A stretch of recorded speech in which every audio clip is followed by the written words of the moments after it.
সবাইকে স্বাগত জানাচ্ছি ২১শে বিজনেসে। সঙ্গে আছি হিরো জুম্মান। সপ্তাহের প্রথম কার্যদিবসে মিশ্র প্রবণতা লক্ষ্য করা যাচ্ছে ঢাকা শেয়ার বাজারে। আজ দিনের শুরুতে সূচক যদিও ১৮ পয়েন্টের মতো বৃদ্ধি পেয়েছিল, এখন কিন্তু সূচক ব্রেক ইভেনের কাছাকাছি অবস্থান করছে। গত সপ্তাহে আমরা যদিও দেখেছি সপ্তাহের শেষে সূচক প্রায় ৭৭ পয়েন্টের মতো বৃদ্ধি পেয়েছে, তারপরেও ৫ কার্যদিবসের মধ্যে মাত্র ২ কার্যদিবস ঊর্ধ্বমুখী প্রবণতা ছিল, ৩ কার্যদিবসই নিম্নমুখী প্রবণতা ছিল। এবং গত সপ্তাহে যে লেনদেনের গতি এর আগের সপ্তাহের মতোই রয়েছে এখন পর্যন্ত। এর আগের সপ্তাহে ডেইলি অ্যাভারেজ লেনদেন ছিল ৪১১ কোটি টাকা, গত সপ্তাহে ডেইলি অ্যাভারেজ লেনদেন দাঁড়িয়েছে ৪১৭ কোটি টাকা, অর্থাৎ ৫০০ কোটি টাকার নিচে লেনদেন এখন প্রায় স্থির হয়ে আছে। আজও লেনদেনের গতি প্রায় ৫০০ কোটি টাকার নিচেই হবে ধারণা করা হচ্ছে, কারণ এখন পর্যন্ত ২৫০ কোটি টাকার আশপাশে লেনদেন হয়েছে। গত সপ্তাহে বাজার মূলধন বৃদ্ধি পেয়েছে প্রায় ১৬,০০০ কোটি টাকার মতো। তবে গত সপ্তাহের মার্কেট অ্যানালাইসিস করলে দেখা যাবে প্রাতিষ্ঠানিক বিনিয়োগকারীর সংখ্যা কমেছে, এবং এই নিয়ে অক্টোবর এবং নভেম্বর ২ মাসের পর ডিসেম্বরেও প্রাতিষ্ঠানিক বিনিয়োগকারীরা বেশ নিষ্ক্রিয় রয়েছে। কারণ আমরা যদি অক্টোবর, নভেম্বর এবং ডিসেম্বর পর্যন্ত দেখি, তাহলে দেখা যাবে যে ১৬০টি কোম্পানির ক্ষেত্রে প্রাতিষ্ঠানিক বিনিয়োগকারীদের সংখ্যা কমেছে, ১৫০টিতে বৃদ্ধি পেয়েছে। সেই হিসেবে বলা যেতে পারে ১০টি কোম্পানির ক্ষেত্রে প্রাতিষ্ঠানিক বিনিয়োগকারীদের অংশগ্রহণ কমে গিয়েছে। সেই হিসেবে বলা যেতে পারে যে প্রাতিষ্ঠানিক বিনিয়োগকারীরা কিছুটা নিষ্ক্রিয় রয়েছে। যদিও বাজার বিশ্লেষকরা বলে আসছিল নির্বাচনী তফসিল ঘোষণার পর বাজার হয়তোবা বেশ চাঙ্গা হতে পারে, কিন্তু আমরা কিন্তু এর ব্যতিক্রম চিত্র দেখতে পাচ্ছি, যেহেতু এর পেছনে রাজনৈতিক অস্থিরতাও রয়েছে। আপনারা জানেন যে নির্বাচনী তফসিল ঘোষণার পরপর যে অনাকাঙ্ক্ষিত ঘটনা ঘটেছে, তারপর থেকে কিছুটা হলেও শঙ্কা বিরাজ করছে, কিন্তু এর প্রভাব কিন্তু আমরা পুঁজিবাজারে এতটা দেখতে পাচ্ছি না। যদিও বাজার বিশ্লেষকরা বলছে যে এটি আসলে পুঁজিবাজারে প্রভাব পড়ার মতো কিছু নয়। পুঁজিবাজারে মূলত প্রভাব পড়তে পারে ব্যাংকের সুদ হার। আপনারা জানেন প্রাতিষ্ঠানিক বিনিয়োগকারী নিষ্ক্রিয় হওয়ার অন্যতম প্রধান কারণ হচ্ছে ব্যাংকিং খাতের সুদ হার। আপনারা জানেন ব্যাংকিং খাতের সুদ হার এখন ডাবল ডিজিটে রয়েছে। অনেকে বলে থাকে ১৩ থেকে ১৭% পর্যন্ত ব্যাংকিং খাতের সুদ হার রয়েছে। এছাড়া মানি মার্কেটেও সুদ হার বেশি হওয়ার কারণে সাধারণ বিনিয়োগকারী সহ প্রাতিষ্ঠানিক বিনিয়োগকারীরা পুঁজিবাজার বিমুখ হয়ে পড়েছেন। কারণ প্রাতিষ্ঠানিক বিনিয়োগকারীরা যদি ব্যাংক থেকে কম সুদে লোন নিতে পারে, তাহলেই হয়তো পুঁজিবাজারে বিনিয়োগ করতে পারবে। এছাড়া ব্যাংকগুলো বিভিন্ন সাবসিডিয়ারিজ যারা রয়েছে, asset management company, investment company, securities, তাদেরকে যদি কম সুদে ব্যাংক ফান্ড সরবরাহ করতে পারে, তাহলেই তারা পুঁজিবাজারে কিছুটা অংশগ্রহণ করতে পারে। এছাড়া কিন্তু খুব একটা বেশি অংশগ্রহণ করতে পারে না প্রাতিষ্ঠানিক বিনিয়োগকারীরা।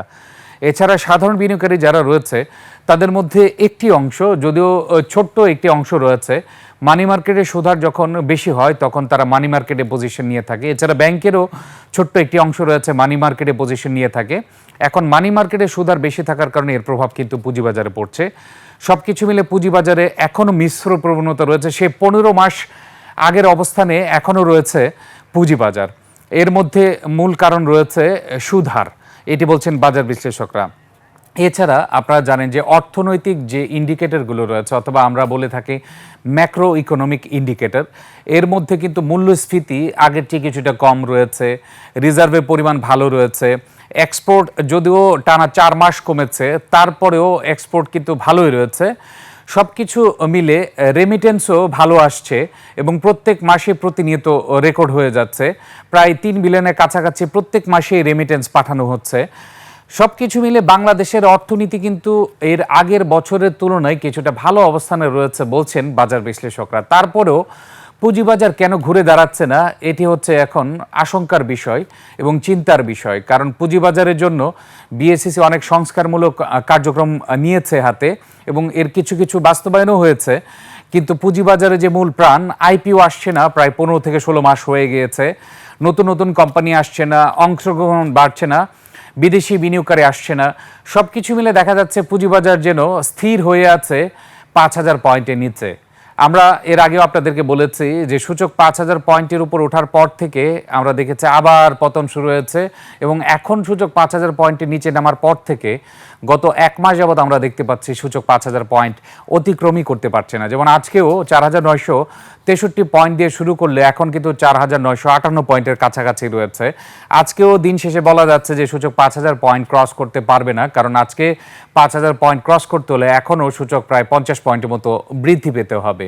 এবং বাজারে যে আজকে ট্রেন্ড রয়েছে, দর বৃদ্ধি এবং কমার মধ্যে খুব একটা বেশি পার্থক্য নেই, লেনদেনের গতি কম।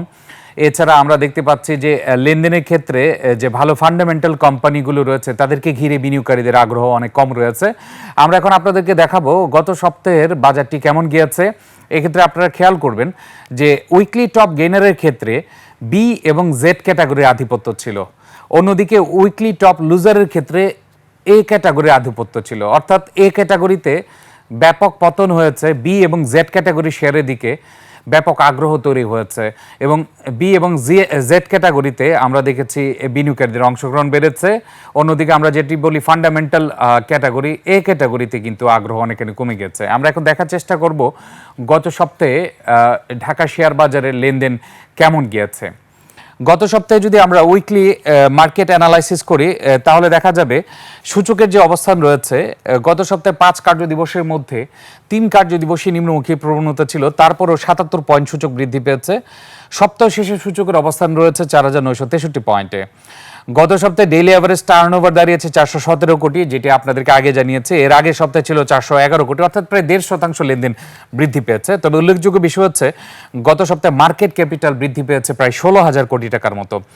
এর আগের সপ্তাহে মার্কেট ক্যাপিটাল ছিল 6,84,762 কোটি, গত সপ্তাহে শেষে দাঁড়িয়েছে 6,86,000। দর্শক, আপনাদেরকে একটু কারেকশন করে দিচ্ছি, আসলে 6,84,000 কোটি টাকা থেকে 6,86,000 কোটি টাকা পর্যন্ত গিয়েছে, মাত্র 2,000 কোটি টাকার মতো বৃদ্ধি পেয়েছে বাজার মূলধন। অর্থাৎ আমরা যেটি ধারণা করছিলাম গত সপ্তাহে যে বাজার খুব একটা ভালো গিয়েছে তা কিন্তু নয়।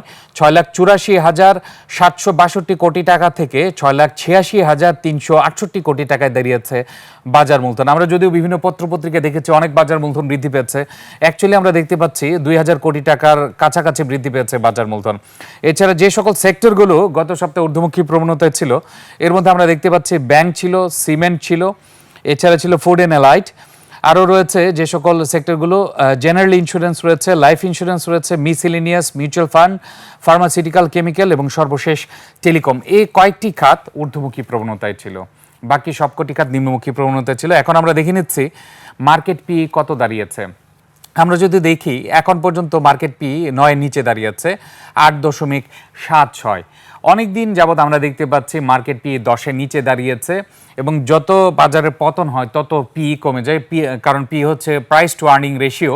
এক্ষেত্রে বাজারে যখন পতন হয় তখন কিন্তু মার্কেট প্রাইস অনেকখানি কমে যায়, এই জন্য পি রেশিও কমে যায়। আর শেয়ার বাজার গত 15 মাসে আমরা দেখছি একটানা পতন হচ্ছে। ঊর্ধ্বমুখী প্রবণতা থাকলেও এটি খুবই ক্ষণস্থায়ী, দীর্ঘস্থায়ী হয় না, যার কারণে পতনের সংখ্যাটাই বেশি হয়েছে প্রাইসের ক্ষেত্রে, যার ফলশ্রুতিতে এখন পি রেশিও অনেক কম দাঁড়িয়েছে, 9-এর নিচে দাঁড়িয়েছে পি রেশিও। আপনাদেরকে একটু আগে যেটি বলছিলাম উইকলি টপ গেইনারে আপনারা যদি খেয়াল করেন জেড ক্যাটাগরির রয়েছে এক্ষেত্রে 6টি কোম্পানি জেড ক্যাটাগরির গত সপ্তাহে বেশ বৃদ্ধি পেয়েছে। জিল বাংলা সুগার মিল গত সপ্তাহে 30% বৃদ্ধি পেয়েছে, রিজেন্ট টেক্সটাইল 29.17% বৃদ্ধি পেয়েছে, নর্দার্ন জুট এটি 25% বৃদ্ধি পেয়েছে। এরপর হচ্ছে এইচআর টেক্সটাইল এটি 22% বৃদ্ধি পেয়েছে, ফার্স্ট ফাইন্যান্স 21% বৃদ্ধি পেয়েছে, ওসমানিয়া গ্লাস 20% বৃদ্ধি পেয়েছে। অর্থাৎ জেড ক্যাটাগরি শেয়ার আমরা দেখেছি গত সপ্তাহে 20 থেকে 30% বৃদ্ধি পেয়েছে। এছাড়া বি ক্যাটাগরিও 2টি প্রতিষ্ঠান রয়েছে, ইনটেক এটি প্রায় 21% বৃদ্ধি পেয়েছে, ট্রাস্ট ইসলামী লাইফ ইন্স্যুরেন্স এবং এটি দেখা যাচ্ছে 18.59% বৃদ্ধি পেয়েছে। এছাড়া এই ক্যাটাগরির মাত্র একটি প্রতিষ্ঠান ছিল, সেটি হচ্ছে স্ট্যান্ডার্ড ইন্স্যুরেন্স, প্রায় 23% মতো বৃদ্ধি পেয়েছে। তবে দর পতনের ক্ষেত্রে এগিয়ে ছিল এ ক্যাটাগরির শেয়ার গত সপ্তাহে। মেঘনা পেট্রোলিয়াম গত সপ্তাহে আমরা দেখেছি 10.28% দর হারিয়েছে। এরপর এ ক্যাটাগরি রয়েছে আইবিবিএল পারপেচুয়াল বন্ড, এটি 5% দর হারিয়েছে। গ্রামীণ ফোন 5% মতো দর হারিয়েছে। প্রিমিয়ার ব্যাংক দর হারিয়েছে প্রায় 4.44%। এআইবিএল পারপেচুয়াল বন্ড এটি 4.43% দর হারিয়েছে। ডিবিএল পারপেচুয়াল বন্ড 3.73% দর হারিয়েছে। অর্থাৎ দেখা গিয়েছে গত সপ্তাহে বন্ড অনেক পতন হয়েছে এবং আমরা এই ক্যাটাগরির যে পতনগুলো দেখাচ্ছিলাম এর মধ্যে বন্ডই রয়েছে 4টি। জেড ক্যাটাগরির রয়েছে 3টি প্রতিষ্ঠান, first finance, prime finance, new line clothing. এই 3টি প্রতিষ্ঠান দর হারিয়েছে গত সপ্তাহে। এর মধ্যে জানেন যে একটি প্রতিষ্ঠানের উৎপাদন বন্ধ রয়েছে এবং এই জন্য বিনিয়োগকারীদের আগ্রহ অনেকখানি কম ছিল ওই প্রতিষ্ঠানগুলো ঘিরে। আমরা দেখে নিলাম গত সপ্তাহের অবস্থান। এখন আমরা কুইকলি দেখে নিব আজকে এ পর্যন্ত ঢাকা শেয়ার বাজারে কতগুলো শেয়ারের দর বৃদ্ধি পেয়েছে, কতগুলো কমেছে, লেনদেনের পরিমাণ কত। এরপরে সুযোগ পেলে আমরা টপ ট্রেড, গেইনার, লুজার দেখানোর চেষ্টা করব। আজকে দিনে শুরুটা হয়েছিল ঊর্ধ্বমুখী প্রবণতা দিয়ে, কিন্তু এখন রয়েছে মিশ্র প্রবণতা, অর্থাৎ সূচক কিছুটা নিম্নমুখী প্রবণতা রয়েছে, ব্রেক ইভেনের কাছাকাছি রয়েছে, লেনদেনের গতি অনেকখানি কম রয়েছে। যেটি আপনাদেরকে বলছিলাম, অক্টোবর এবং নভেম্বর মাসের মতো ডিসেম্বর মাসেও আমরা দেখতে পাচ্ছি প্রাতিষ্ঠানিক বিনিয়োগকারী যারা রয়েছে তারা অনেক নিষ্ক্রিয় রয়েছে এবং ডেটা বলছে যে বেশিরভাগ কোম্পানি প্রাতিষ্ঠানিক বিনিয়োগকারীদের অংশগ্রহণ কমেছে। আমরা এখন দেখে নিব ঢাকা শেয়ার বাজারে ইন্ডেক্সের অবস্থান কেমন রয়েছে। দিনের শুরুতে অবস্থান ছিল 4,963 পয়েন্ট, আমরা কিছুক্ষণ আগে দেখেছি 4,958 পয়েন্ট। এখন আমরা দেখার চেষ্টা করছি যে সূচকের অবস্থান কেমন রয়েছে। এখন দেখা যাচ্ছে আরও পতন হয়েছে, আরও কমে গিয়েছে। এখন বর্তমানে অবস্থান রয়েছে 4,950 পয়েন্টের, সূচক এখন প্রায় 14 পয়েন্টের মতো কমে গিয়েছে, 13.65। যেহেতু অবস্থান ছিল 4,963, এখন চলে এসেছে 4,950 পয়েন্টে, অর্থাৎ পতন শুরু হয়ে গিয়েছে এই সপ্তাহের। আপনারা জানেন গত সপ্তাহে রোববার দিনটি ভালো গিয়েছিল। রোববার দিনটির পতনের পর আমরা দেখেছি যে সোম মঙ্গলবার ভালো গিয়েছিল, এরপরে বুধবারে পতন হয়েছে, বৃহস্পতিবার পতন হয়েছে, এরই ধারাবাহিকতায় আজও পতন হচ্ছে। এখন পর্যন্ত মোট লেনদেন হওয়া কোম্পানিগুলোর মধ্যে 118টি কোম্পানির দর বৃদ্ধি পেয়েছে, 194টি কোম্পানির দর হারিয়েছে, অর্থাৎ বেশিরভাগ কোম্পানির দর হারিয়েছে। এখন পর্যন্ত অপরিবর্তিত রয়েছে 75টি কোম্পানির শেয়ারের দাম। সর্বশেষ দেখে নিচ্ছে এখন পর্যন্ত লেনদেনের পরিমাণ কত দাঁড়িয়েছে। এখন পর্যন্ত লেনদেন দাঁড়িয়েছে প্রায় 290 কোটি টাকা, অর্থাৎ সেই হিসেবে বলা যেতে পারে আজ হয়তো বা 450 কোটি টাকার নিচে লেনদেন হতে পারে ঢাকা শেয়ার বাজারে। মাত্র 290 কোটি টাকা লেনদেন হয়েছে এখন পর্যন্ত।